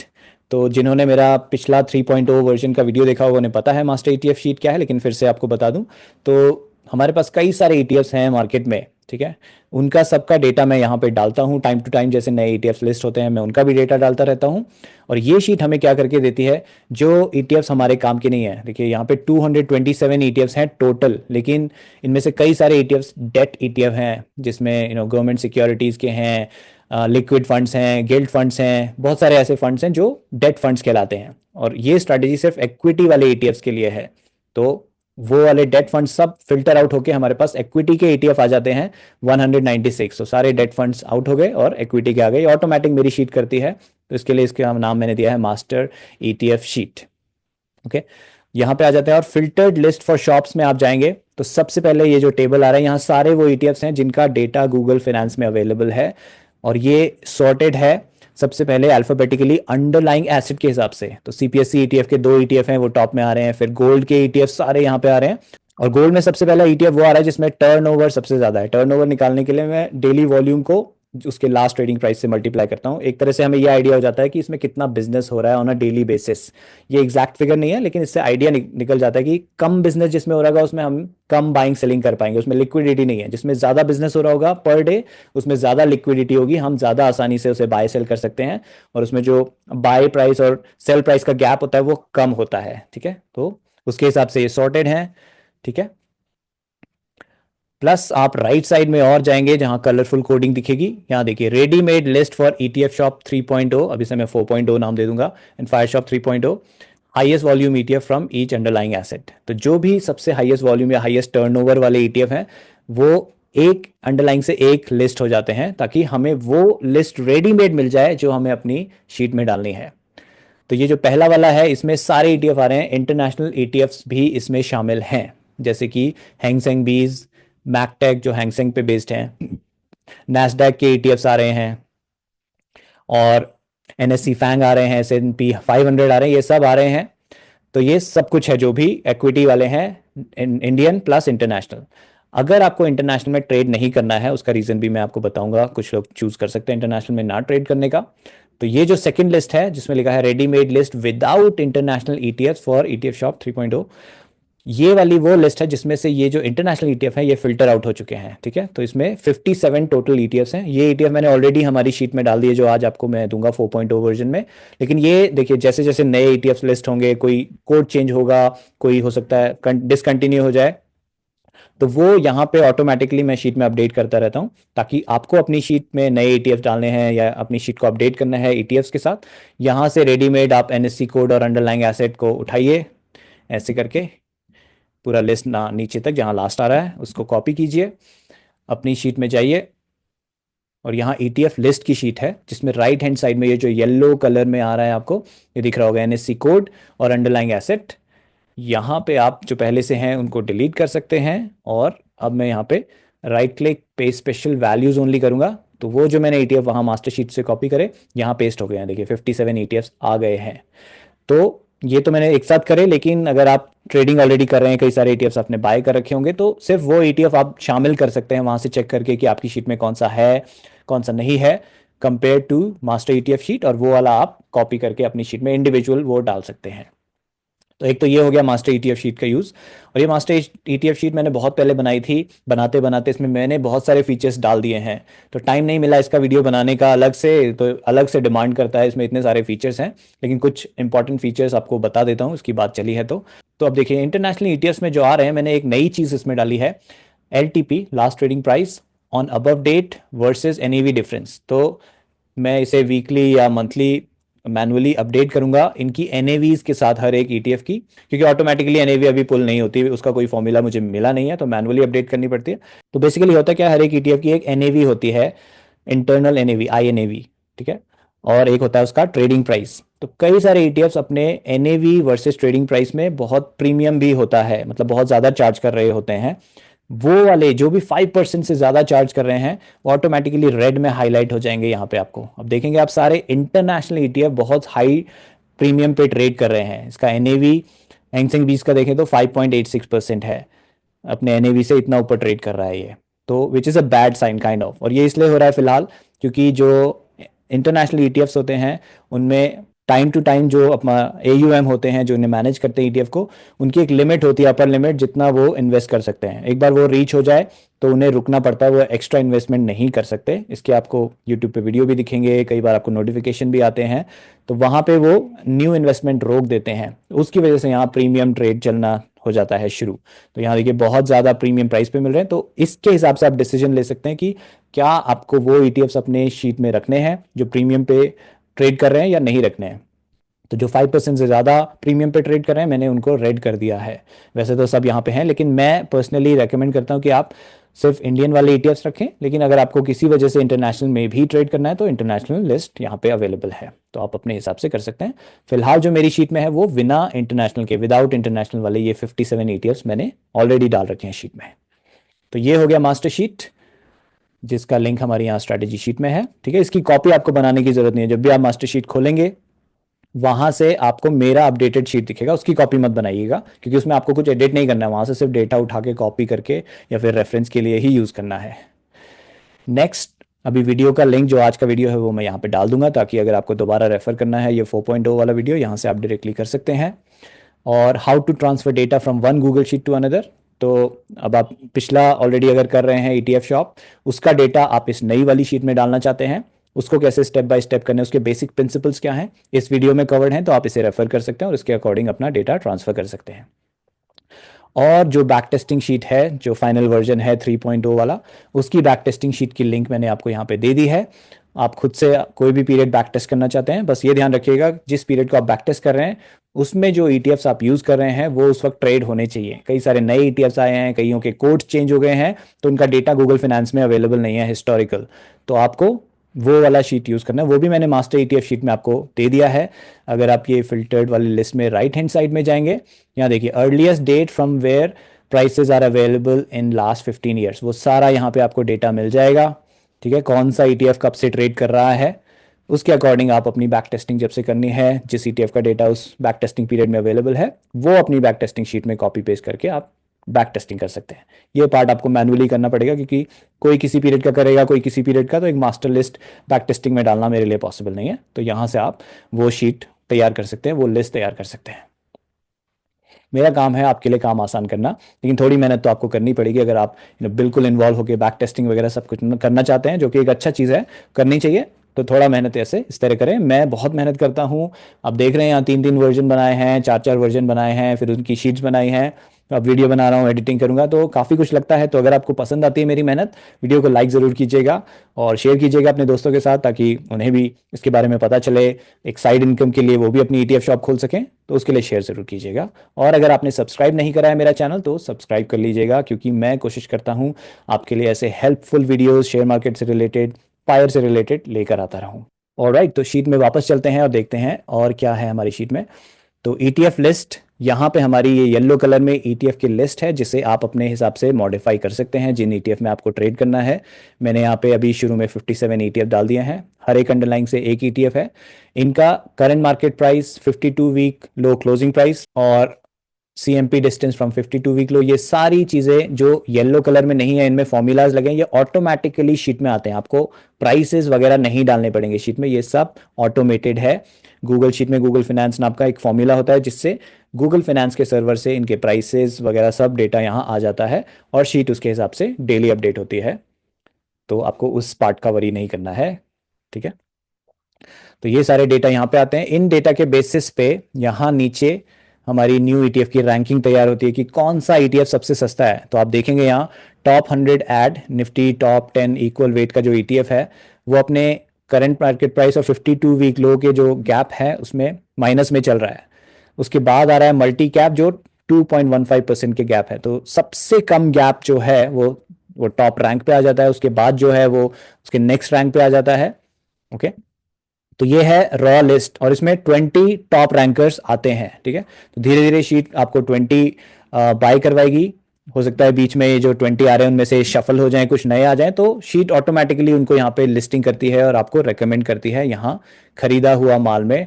Top right यहाँ पे देखिए new ETF buy, buy date automatically आएगी। हर दिन ये डेट चेंज हो जाती है, आज की डेट आ रही है तो कल जब मैं मार्केट टाइम 28 जनवरी को खोलूंगा ये ऑटोमेटिकली 28 जनवरी होगी।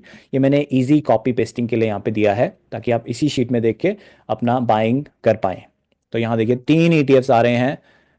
ओके, तो जो भी एलिजिबल होगा उसमें से टॉप 3 यहाँ पे आ जाएंगे। और जो आपने ऑलरेडी परचेज किया हुआ है, जैसे मैंने इसमें डेमो के लिए कुछ ETF ऑलरेडी डाल दिए हैं जो परचेज किए हुए हैं, वो ETF ऊपर नहीं आएंगे, वो नहीं आते यहाँ पे, क्योंकि यहाँ फिल्टर लगा हुआ है कि जो ऑलरेडी होल्डिंग में है वो फिल्टर आउट हो जाए। ठीक है, देखिए आप रैंक नंबर 8 क्यों आ रहा है, क्योंकि उससे ऊपर के दो चीजें हैं। रैंक नंबर 1 है तो सबसे सस्ता, लेकिन उसका डेली चेंज प्राइस आप देखेंगे तो नेगेटिव है। तो जैसे मैंने आपको बताया, वो ETF जो अपने कल के क्लोजिंग प्राइस से ऊपर ट्रेड कर रहे हैं यानी प्लस में ट्रेड कर रहे हैं, वो ही हमारी शीट रेकमेंड करती है बाइंग के लिए। तो जो रेड रेड रेड है वो शीट इग्नोर कर देगी। जो ग्रीन वाला है पहला, वो ऑलरेडी मैंने बाय किया है क्योंकि शीट में मैंने डाल दिया है इसे, इसलिए शीट को पता है कि ये मैंने बाय किया है, उसको इग्नोर कर देगी। उसका नेक्स्ट भी इग्नोर करेगी। उसके बाद ये जो आ रहा है ईवी इंडिया, ये 0% इसे भी इग्नोर कर देगी क्योंकि प्लस में चाहिए हमें, जीरो या माइनस वाले इग्नोर कर देती है। और मिड स्मॉल है जो मैंने परचेस किया है। उसके बाद नेक्स्ट है ऑयल आई ETF, जो मैंने अभी परचेज नहीं किया है क्योंकि ऑलरेडी होल्डिंग यहाँ खाली दिखा रहा है, क्योंकि खरीदा हुआ माल शीट में मेरी कोई एंट्री नहीं है उस वाले ETF की, मैंने उसे परचेज नहीं किया है। तो शीट इसको और इसके बाद वाले वो ग्रीन वाले ETF जो प्लस में है, यानी कि ऑयल ETF, वैल 30 और PVT बैंक को टॉप 3 में दिखाएगी ऊपर। ये देखिए ऑयल, वैल 30 और मेटल आई ETF, यही बोले थे मैंने 3। हाँ सॉरी, PVT बैंक इसलिए नहीं क्योंकि वो नेगेटिव में है, वो इग्नोर हो गया है।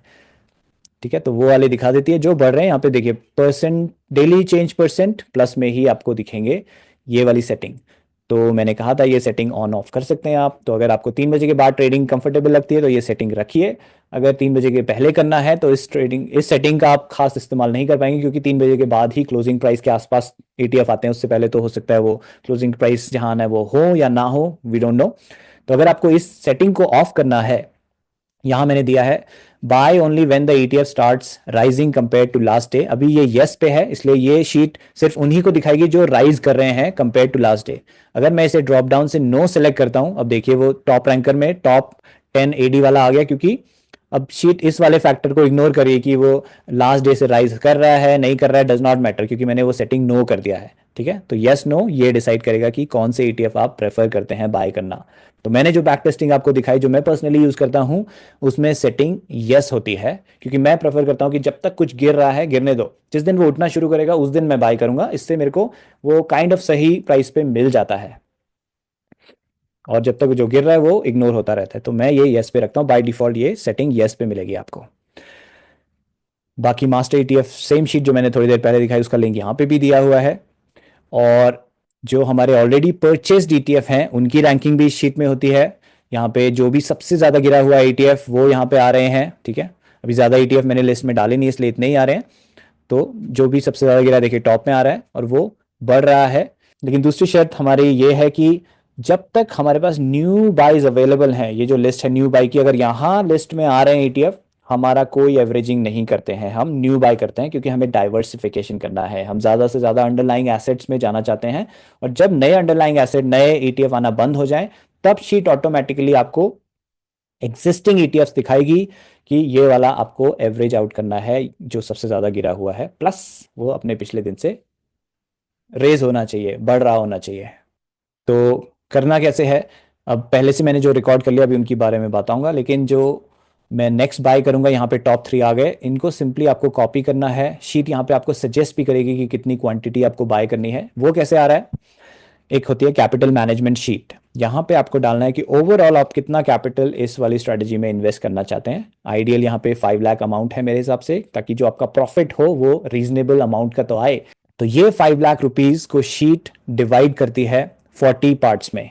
ठीक है, तो 5 लाख को 40 में डिवाइड किया, 12,500 आ गया। अगर आपको ये पार्ट्स बढ़ाने या घटाने हैं, आप यहाँ पे देखेंगे इस फॉर्मूला में 40 है, इसको डिलीट करके आप 60 कर देंगे, तो अब ये ऑटोमेटिकली चेंज हो गया अमाउंट। ठीक है, तो बाय डिफॉल्ट ये 40 रहेगा, लेकिन अगर आपको बढ़ाना घटाना है, यहाँ पे आप सिंपली इस फॉर्मूला को चेंज कर देंगे तो ये चेंज हो जाएगा। प्रॉफिट टारगेट ये येलो में नहीं है, क्योंकि यहाँ देखिए फॉर्मूला लगा है। शीट को ये चेक करना होता है कि जो एलोकेशन है, हम कितना कैपिटल यूज कर चुके हैं। अगर 70% से नीचे यूज करा है तो 6% रखेगा, 70 to 80 के बीच में हमारा कैपिटल यूज चल रहा है तो 5% कर देगा। वो डायनेमिक चेंज होता है, क्योंकि हमें यहाँ पे शीट ट्रैक करती है कि कितना कैपिटल यूज कर लिया है हमने परसेंटेज वाइज, और उसके हिसाब से ये चेंज करती रहती है टारगेट। तो जैसे ये परसेंट 70 से ऊपर जाएगा, शीट इस 6% टारगेट को 5% कर देगी।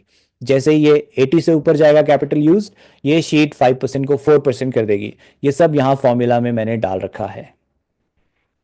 ओके, और फॉल परसेंट फॉर एवरेजिंग जो मैंने बताया -5%, ये येलो में है। अगर आप इसे बढ़ाना घटाना चाहते हैं तो आप यहाँ चेंज कर सकते हैं। मैं रेकमेंड नहीं करूंगा, लेकिन अगर आपको पर्सनली करना है तो आप यहाँ पे परसेंटेज चेंज कर सकते हैं। बस ये ध्यान रखिएगा, क्योंकि ये फॉल परसेंट है, ये माइनस में होना चाहिए। अभी मैंने -5 किया है, अगर आपको -3 करना है, -10 करना है तो माइनस, जैसे कि -10 करना है तो -10 डालेंगे, तो माइनस में होना चाहिए। अगर आप प्लस में कर देंगे तो शीट को आपको गलत रिकमेंडेशन देने लगेगी वो एवरेजिंग के लिए। तो माइनस लगाना मत भूलिएगा ये वाले सेल में।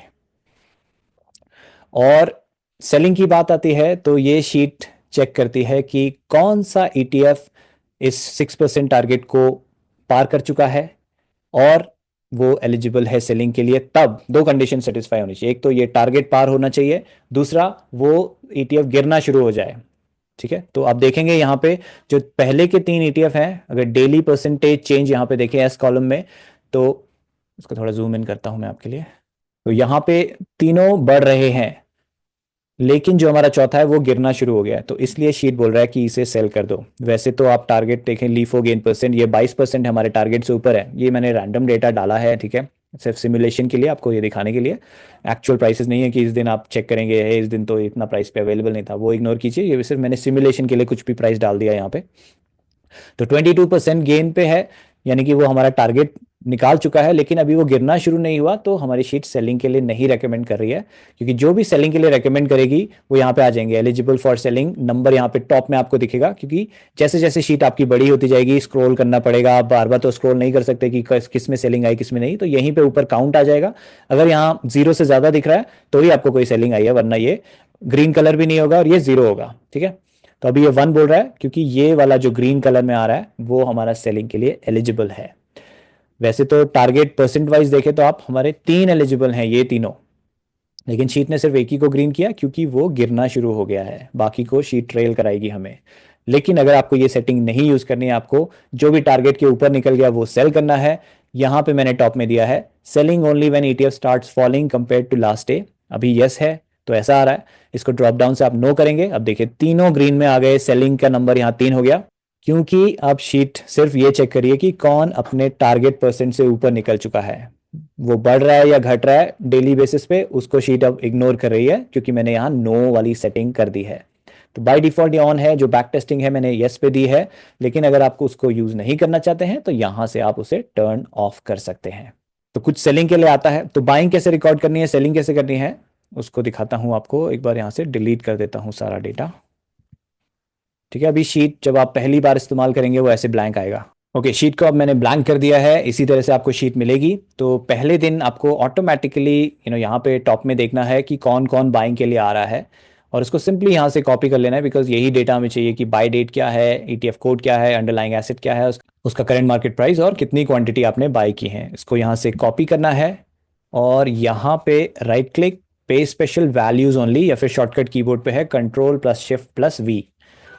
ये करते ही आपका ये डेटा यहाँ पेस्ट हो जाएगा। अब एक्चुअल बाय आप जो ब्रोकर में करेंगे उसके हिसाब से बाय प्राइस हो सकता है थोड़ा ऊपर नीचे हो, तो वो यहाँ पे चेंज कर लेना आप। अब आपका बाय रिकॉर्ड हो गया, शीट को पता है आपने ये 3 ईटीएफ्स खरीद लिए हैं। अब राइट हैंड साइड में जाएंगे तो देखिए वो 3 ईटीएफ्स नहीं आएंगे जो आपने खरीद लिए हैं, क्योंकि शीट को पता है आपने खरीद लिए हैं। बस इतना ध्यान रखना है आपको कि जो ईटीएफ आप खरीद रहे हैं उसका कोड सेम वही होना चाहिए जो मैंने शीट में दिए हैं। इसमें देखिए एनएससी से शुरू होता है, फिर ईटीएफ का कोड आता है। कई लोग क्या करते हैं, जैसे कि मैंने सीधा कहीं और से कॉपी पेस्ट करके एनएससी हटा देते हैं, अब एनएससी क्योंकि हट गया, अब देखिए ये वाला ईटीएफ टॉप में फिर से आ रहा है, क्योंकि शीट को नहीं पता कि आपने खरीद लिया है, क्योंकि वो कोड में डिफरेंस आ गया। शीट बेसिकली कंपेयर कर रही है कि ये वाला कोड क्या हमने बाय किया है या नहीं, तो एग्जैक्टली सेम होना ज़रूरी है, नहीं तो शीट एरर देगी, इस तरह के ग्लिचेस आएंगे। तो ये एनएससी वाला आपको प्रीफिक्स नहीं हटाना है, वो रखना है अपनी शीट में इस तरह से। तो जैसे मैंने कोड शीट में दिए हैं वैसे ही रखने हैं। तो येलो के नीचे हमने पेस्ट किया, बाकी जो वाइट वाला पोर्शन है ऑटोमेटिकली यहाँ पे डेटा पॉपुलेट हो जाता है। नोट्स का मैंने एक कॉलम दिया है, अगर आपको कोई नोट्स मेंटेन करने हैं अपने पर्सनल यूज़ के लिए यहाँ पे आप डाल सकते हैं। सिप अमाउंट ये तब है अगर कोई ईटीएफ 10% से ज़्यादा गिर जाए तो हम उसमें सिप स्टार्ट करते हैं। एक वीडियो मैंने बहुत पहले बनाया था, सेम प्रिंसिपल है, तो वो वीडियो का लिंक मैं यहाँ पे नीचे दे दूंगा। 3.0 के लिए मैंने बनाया था, सेम प्रिंसिपल पे ये चलता है कि हम 1/10 की एसआईपी, मंथली एसआईपी स्टार्ट कर देते हैं। तो यहाँ एसआईपी अमाउंट आपको डालना होता है, नेक्स्ट एसआईपी डेट कब है वो डालनी होती है, और सिप सजेस्टेड क्वांटिटी येलो में नहीं है तो ये ऑटोमेटिकली फॉर्मूला से निकाल के आपको बताता है कि आपको 1000 इन्वेस्ट करने हैं, अभी इसका करंट मार्केट प्राइस 100 चल रहा है, तो आपको 10 क्वांटिटीज परचेज करनी है, तो ऑटोमेटिकली वो शीट कैलकुलेट करके आपको यहाँ पे बता देगी। उसका वीडियो आप देख लीजिएगा डिटेल में समझने के लिए। तो एक दिन आपने 3 बाय कर लिए, उस दिन शीट ऑटोमेटिकली नेक्स्ट 3 दिखा देगी, या जो भी एलिजिबल होंगे, 3 हो या 3 से कम हो, जो भी एलिजिबल हो वो दिखा देगी। आपको बाय नहीं करना है, शीट दिखा रही मतलब ये नहीं कि वो आपको बोल रही है बाय करना है, ये कुछ रूल्स आपको मेंटली भी याद रखने हैं। एक दिन में मैक्सिमम 3 बाय करना है। अगले दिन आपको शीट फिर से खोलनी है, जब भी आप ट्रेड करते हैं प्रेफरेबली 3 बजे के बाद कीजिएगा, तो वो शीट दिखाएगी कि कौन से ईटीएफ बाय करने हैं। दिन भर में ये चेंज भी होता है, जैसे जैसे ईटीएफ के प्राइस चेंज होंगे तो रैंकिंग ऊपर नीचे होती रहती है, तो डिपेंडिंग आप किस टाइम पे ऑपरेट कर रहे हैं, हो सकता है आप सुबह शीट खोल के देखें कुछ और ईटीएफ आ रहा हो, शाम को कुछ और आ रहा हो, क्योंकि वो प्राइस मूव कर जाएगा तो उसका 52 वीक लो से डिफरेंस चेंज हो जाएगा, इसलिए ऑब्वियसली रैंकिंग चेंज होगी तो यहाँ पे लिस्ट चेंज हो जाएगी। तो ये मत एक्सपेक्ट कीजिए कि पूरे दिन एक ही ईटीएफ आता रहेगा। तो जो भी एक फिक्स कर लीजिए अपना टाइम, क्योंकि मैं 3 बजे, 3:15 बजे, या फिर अगर उससे पहले करना चाहते हैं 2 बजे, 11 बजे, बस मार्केट खुलते ही मत कीजिएगा, 10 बजे तक रुके रहिए, उसके बाद कभी भी आप कर लीजिए। तब आपको शीट उस वक्त जो दिखा रही है उसके हिसाब से बाय कीजिए और शीट में रिकॉर्ड कीजिए, ठीक है। तो नेक्स्ट डे मैं खोलूंगा, मेरे को जो भी ईटीएफ आ रहे हैं, मैक्सिमम 3 मैंने यहाँ दिए क्योंकि मैक्सिमम 3 ही एक दिन में बाय करते हैं, तो वो मैं कॉपी करूंगा और सेम प्रोसेस यहाँ पे राइट क्लिक, पे स्पेशल, वैल्यूज ओनली, ठीक है।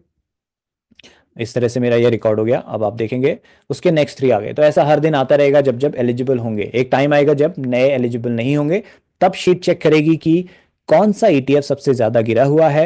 ये मैं बैक टेस्टिंग में आपको दिखाता हूँ, जो ऑलरेडी वहाँ पे ऐसा डेटा मेरे पास होगा। 3 वर्जन में चलते हैं। तो ये बैक टेस्टिंग वाली शीट है, इसमें देखिए न्यू बाय खाली हो रखा है, क्योंकि अगर हम यहाँ ईटीएफ लिस्ट में जाएंगे तो जो भी न्यू बाय के लिए एलिजिबल थे वो सब हमने खरीदे हुए हैं। एक नहीं खरीदा है, लेकिन वो क्योंकि नेगेटिव है, एलिजिबल नहीं है बाइंग के लिए, इसलिए ये लिस्ट खाली है, मुझे इस शीट कोई बाइंग के लिए नहीं बोल रही है। प्लस अगर हम ये देखें कि ईटीएफ जो ऑलरेडी मैंने बाय किए हुए हैं उनमें से सबसे सस्ता देखिए, मतलब सबसे ज़्यादा जो गिरा है वो है गोल्ड बीज, -4.35%। एक तो ये 5% के थ्रेशोल्ड के नीचे नहीं है, इसलिए शीट नहीं बोलेगी मुझे एवरेज करने के लिए, प्लस उस दिन ये गिर रहा है, तो जो भी 5% के नीचे होना चाहिए प्लस वो उस दिन उठ रहा होना चाहिए, तो ही शीट मुझे बोलेगी ओके इसे एवरेजिंग कर लो। तो उससे क्या फायदा होगा कि जो गिर रहा है वो और ज्यादा गिरेगा, तो मुझे और सस्ता खरीदने को मिलेगा जिस दिन वो उठना शुरू होगा, और उसमें प्रॉफिट आने के चांसेस मेरे क्विक हो जाएंगे, क्योंकि अब वो उठना शुरू हो रहा है तो चांसेस हैं। अब देखिए श्योरिटी कुछ नहीं है, मार्केट में श्योरिटी कुछ नहीं होती है, 100% कुछ नहीं होता है, लेकिन चांसेस, प्रोबेबिलिटीज, परसेंटेज, ये सब बढ़ते घटते हैं। तो चांसेस यहाँ पे ज्यादा है कि जो उठ रहा है वो अगले दिन भी उठने की क्षमता रखता है, लेकिन जो गिर रहा है वो ज्यादा गिरने की क्षमता रखता है, इसलिए हम गिरते हुए को अवॉइड करते हैं, उठते हुए को ही बाय या उठते हुए को ही बाय करते हैं। और सेलिंग में ऑपोजिट करते हैं, जो जब तक ऊपर जा रहा है हम उसे सेल नहीं करते, होल्ड करके रखते हैं, जिस दिन वो गिरना शुरू होता है उस दिन सेल करते हैं, ठीक है। तो इस तरह से शीट रेकमेंड करेगी। और जब आपको कुछ सेल करना हो, एक सिमुलेशन के लिए यहाँ पे जस्ट डाल देता हूँ, सपोज मैंने इसे 7.5 रुपीज़ में खरीदा होता, इसमें प्रॉफिट आया होता 13.73%, और ये उस दिन गिर रहा होता। अभी तो ये प्लस में, इसलिए शीट रेकमेंड नहीं कर रही है, वैसे मैं ये सेटिंग अगर नो कर दूं तो ये शीट रेकमेंड करेगी, ठीक है। तो इस सेटिंग के साथ सिर्फ ये चेक हो रहा है कि उस दिन वो गिर रहा है या बढ़ रहा है। एनीवेज, आपको जो ग्रीन में दिखेगा अपनी सेटिंग के हिसाब से, उसको क्या करना है, जो ग्रीन वाला पोर्शन है उतना हाईलाइट करना है। ये बाय डेट से लेके invested amount on this date यहां तक हाईलाइट करना है, उसे कॉपी करना है, बिका हुआ माल शीट में जाना है और यहाँ पे राइट क्लिक, पे स्पेशल, वैल्यूज ओनली करना है, ठीक है। उसके बाद ये रिकॉर्ड कर लेगा कि ओके आपने इसे इस दिन खरीदा, इस दिन बेचा, इस प्राइस पे बेचा। बेचने के बाद सेल प्राइस हो सकता है थोड़ा ऊपर नीचे बिके आपको, तो ये एडजस्ट कर लेना आप अपना सेल प्राइस। फिर शीट रिकॉर्ड कर लेगी कितने होल्डिंग डेज हैं। ये थोड़ा डेट पीछे कर लेते हैं। सपोज 10 जनवरी को हमने खरीदा होता, और देखिए 9 डेज के लिए होल्ड किया, क्योंकि 10 जनवरी को खरीदा, 19 जनवरी को बेचा, तो 9 डेज ये ऑटोमेटिकली आ जाएगा। तो जो भी चीज़ें शीट में ऑटोमेटिकली आती हैं वो नॉन येलो कलर हेडर्स में है। तो जो भी येलो में है वो मैनुअली हमें डालना होता है। फिर प्रॉफिट अमाउंट, हमने इसमें कितना प्रॉफिट बनाया, परसेंटेज कितना है। ब्रोकरेज आपको मैनुअली रिकॉर्ड करना पड़ेगा, क्योंकि अलग अलग ब्रोकर्स का अलग अलग ब्रोकरेज होता है, तो कोई फिक्स फॉर्मूला नहीं है जो मैं शीट में डाल सकूं। तो जितना ब्रोकरेज आपको बाइंग प्लस सेलिंग और डीपी चार्जेस जो सब मिला के लगता है वो यहाँ पे आपको डाल देना है। इनकम टैक्स ये ऑटोमेटिकली कैलकुलेट करेगा। अभी प्रेजेंट जो अभी है कि शॉर्ट टर्म कैपिटल गेन 20% लगता है हमें, प्लस उस पर 4% सेस लगता है। तो ओवरऑल जो बन के आता है फिगर वो मैंने फॉर्मूला में यहाँ पे डाल दिया है। फ्यूचर में अगर वो कभी चेंज होता है तो हमें फॉर्मूला चेंज करना पड़ेगा, फिलहाल ये फॉर्मूला यहाँ पे लगा हुआ है। इसके बाद शीट कैलकुलेट करेगी कि ब्रोकरेज माइनस आपका टैक्स कितना बचा आपका प्रॉफिट। और अगर आप खुद को सेल्फ इंसेंटिव देना चाहते हैं उसका परसेंटेज यहाँ पे दे सकते हैं। ये बेसिकली सेल्फ इंसेंटिव ये है कि ये जो वाला पार्ट है मैं इसे री इन्वेस्ट नहीं करना चाहता, ये अपने खर्चे पानी के लिए रखना चाहता हूँ। तो यहाँ पे परसेंटेज डाल लीजिए, 20%, 10%, जो भी आप पार्ट रखना चाहते हैं शीट वो कैलकुलेट कर लेगी। अब जो आपका प्रॉफिट हुआ था उसमें से brokerage minus income tax minus incentive, जो फिगर आता है 957, और जैसे जैसे आपके अलग अलग प्रॉफिट रिकॉर्ड होंगे उनका टोटल सम यहाँ ऊपर आएगा, वो वाला फिगर हमारी खरीदा हुआ माल शीट में ऑटोमेटिकली आ जाता है। देखिए अभी तक 5 लाख था, अब उसमें 957 जुड़ गए हैं क्योंकि वो हमने प्रॉफिट बुक किया है। तो इससे क्या होता है, हमारा कंपाउंडिंग इफेक्ट आता है। जैसे जैसे हमारे ज़्यादा प्रॉफिट होते हैं हमारा ये पर इन्वेस्टमेंट अमाउंट बढ़ता जाता है, यानी कि उस पर प्रॉफिट हम और ज़्यादा बड़े बुक करेंगे अमाउंट वाइज, तो कंपाउंडिंग होती रहेगी हमारी over the period of many years. ठीक है, तो इस तरह से आपको प्रॉफिट रिकॉर्ड करना है। और प्रॉफिट रिकॉर्ड करते ही, क्योंकि अब मैंने ये वाला मेटल आई ईटीएफ सेल कर दिया है, इसे मैंने बिका हुआ माल में रिकॉर्ड कर दिया कि सेल कर लिया, अब ये मेरी खरीदे हुए माल में, मतलब मैं अब खरीदा नहीं है, ये मैंने बेच दिया है, तो इसको यहाँ से डिलीट करना है। तो रो पे राइट क्लिक कीजिए, डिलीट रो, और ये हट गया। अब जब भी ये वाला ईटीएफ दोबारा से रैंकिंग में आएगा तब मुझे इसे बाय करना है। अगर सेम डे रैंकिंग में आ जाए, इन यस वाली सेटिंग के साथ ये होगा ही नहीं इस वाले वर्जन में कि सेम डे आ जाए, क्योंकि वो वाला, तो हम सेल ही तभी करते हैं जब वो गिर रहा होता है और बाय करते हैं जब वो उठ रहा होता है, तो एक दिन में दोनों चीजें तो हो नहीं सकती। तो ये वाला भी एलिमिनेट हो गया है इस वाली सेटिंग के साथ प्रॉब्लम, कि सर मैंने अभी इसे सेल किया, शीट दोबारा से इसे बाय करने के लिए रेकमेंड कर रही है। तो जब तक ये सेटिंग्स यस पे हैं शीट ऐसा नहीं करेगी। ठीक है, और अगर करती है आपने सेटिंग नो पे करी तो आपको इसे इग्नोर करना है। जो सेल कर दिया आज, आज दोबारा बाय नहीं करना है। कल अगर दोबारा रैंकिंग में आता है तो बाय कर लीजिए, लेकिन सेम डे सेम चीज बाय नहीं करनी है। तो ये गूगल शीट आपको कैसे मिलेगी, इसको आप परचेस कर सकते हैं। इस वीडियो के डिस्क्रिप्शन में मैं लिंक दे दूंगा। इसकी कॉस्ट मैंने रखी है ₹350, और इसका लिंक अवेलेबल है इस डिस्क्रिप्शन में, वीडियो के डिस्क्रिप्शन में, वहां से जाके आप परचेज कर सकते हैं। जिन लोगों ने मेरी ETF shop 3.0 version already buy किया हुआ है उनको निराश होने की ज़रूरत नहीं है। उनके लिए मैंने डिस्काउंटेड प्राइस रखा है ₹200 का। तो उन लोगों को मैं सभी को कुछ दिनों में ईमेल कर दूंगा उस डिस्काउंटेड प्राइस लिंक के साथ। ठीक है, आप लोगों को मुझे ईमेल करने की ज़रूरत नहीं पड़ेगी, मैं प्रोएक्टिवली कर दूंगा। पिछली बार भी मैंने ऐसा किया था जब मैंने ऐसा एक ऑफर निकाला था। तो जिन लोगों को उसे यूज़ करना है डिस्काउंटेड लिंक को, वो वाला यूज़ कर सकते हैं। लेकिन मुझे पता है कुछ लोग मेरे शीट को इतना पसंद करते हैं, मेरे एफर्ट्स को इतना रिकग्नाइज करते हैं कि वो 350 भी पे करने में गुरेज नहीं करेंगे। लेकिन ये आपके ऊपर है, अगर आपने 3.0 परचेज किया है लीफो वाला वर्जन तो मैं आप सबको वो ईमेल कर दूंगा। अगर आपने फीफो वर्जन यूज़ किया है, जैसे ही मैं फीफो वर्जन इसका लॉन्च करता हूँ तब फीफो वालों को ईमेल कर दूंगा। तो फिलहाल ये लीफो वाला वर्जन है, लास्ट इन फर्स्ट आउट वाला। तो लीफो का कॉन्सेप्ट वाला वीडियो मैं आपको डिस्क्रिप्शन में दे दूंगा, वहां से आप लीफो समझ सकते हैं। अगर आप पहली बार लीफो के बारे में सुन रहे हैं तो वहां से देख लीजिएगा, फिर उसके बाद लीफो खरीदिएगा अगर समझ में आता है तो। लेकिन जो ऑलरेडी लीफो के बारे में जानते हैं वो सीधा इस शीट को परचेज कर सकते हैं अगर आपको पसंद आया तो थैंक यू वेरी मच दोस्तों पूरा वीडियो देखने के लिए, क्योंकि जो लोग इतना लंबा वीडियो देखते हैं वो ही मेरे ट्रू फॉलोअर्स हैं। तो मैं उम्मीद करता हूँ आपको ये वीडियो पसंद आया होगा। अगेन अगर आप लाइक दबाना भूल गए हैं तो लाइक कीजिए, क्योंकि इससे मेरे वीडियोस को फ़ायदा होता है, वो और ज़्यादा लोगों तक पहुँचते हैं। वरना मेरे यूट्यूब का एल्गोरिथम उसे कैच नहीं करता है। तो प्लीज़ लाइक बटन ज़रूर दबा दीजिएगा। और अगर आपको ये लगता है कि और आपके दोस्तों साथियों को करना चाहिए, उन्हें पसंद आएगा, तो शेयर ज़रूर कीजिएगा इस वीडियो को। और अगर आपने अभी तक मेरे चैनल को सब्सक्राइब नहीं किया है और इस तरह का कंटेंट आपको पसंद है तो आप सब्सक्राइब कर सकते हैं ताकि आप और ऐसा कंटेंट देख सकें। नमस्कार दोस्तों, जल्दी ही मिलूंगा आपसे अगले वीडियो में।